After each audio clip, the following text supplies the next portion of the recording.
In this guide, you'll learn how to enable reminder permissions in the Claude app on your iPhone and create your very first reminder. Let's get started. First, launch your Claude app. Make sure you have already logged into your account. Now click on three bars given at the top left.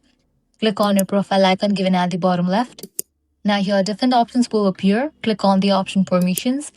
Navigate to the option reminders. You'll see two options, read access and write access. Set both of these to always so Claude can view your existing reminders and create or edit new ones without interruptions. Once you do that, head back to the main screen and start a new chat.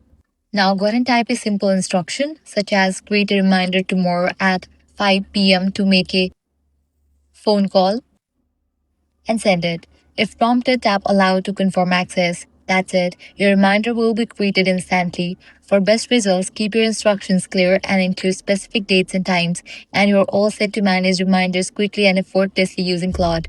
And that's it. If this guide helped you out, do not forget to like, share, and subscribe to our channel. Thanks for watching.